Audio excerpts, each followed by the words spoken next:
নতুন আজকে একটা রেসিপি দেখাবো। রোজ তো অনেক কিছু তৈরি দেখাই, আজকে একটা চিকেনের ঝুড়ো রেসিপি দেখাবো। তোমরা দেখো, দেখতে থাকো কেমন লাগছে।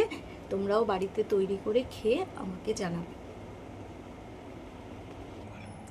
পেঁয়াজ লাগবে, আদা বাটা লাগবে, গোটা রসুন লাগবে, ধনে গুঁড়ো, জিরে গুঁড়ো, গোলমরিচ গুঁড়ো, হলুদ, লঙ্কা, মাংস আর তোমার লাল লঙ্কা গুঁড়ো আর নুন।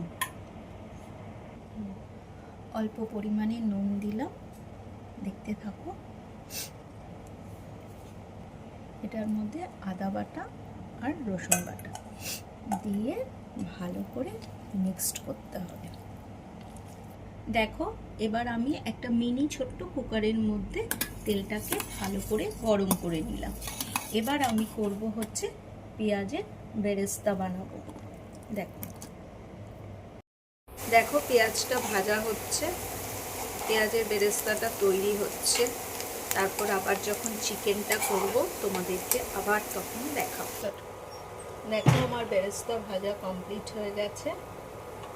এরপরে আমি চিকেনটা ভাজবো।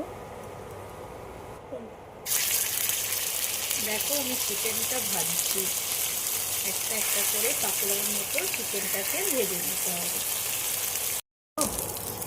চিকেনগুলো ডিপ ফ্রাই করে নিয়েছি। দেখো কতগুলো চিকেন ডিপ ফ্রাই করে নিলাম।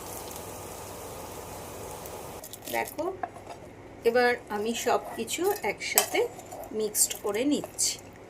তারপরে মিক্সটা হয়ে গেলে, টোটাল রেডিটা হয়ে গেলে তোমাদেরকে আবার দেখাচ্ছি।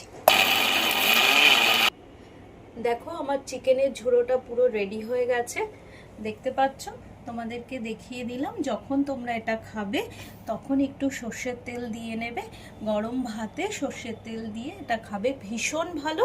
এটা কিন্তু 15-20 দিন তোমরা যদি ফ্রিজে রেখে দাও, অল্প অল্প করে রোজ খাও, তাহলে কিন্তু খেতে পারবে। আর যদি ফ্রিজে না রাখো তাহলে এটা 7 দিন পর্যন্ত ভালো থাকবে। তোমরা এটা একবার ট্রাই করে দেখতে পারো। আমার রান্নাটা তো ডান হয়ে গেছে, দেখতে পাচ্ছ। গরম ভাতে খেতে খুব ভালো লাগবে। আর যারা হোস্টেলে থাকো, মেসে থাকো, তারা আমাকে অর্ডার করতে পারো।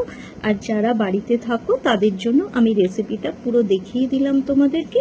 এইভাবে তোমরা রান্না করে খেতে পারো। 15-20 দিন কিন্তু এটা প্রিজার্ভ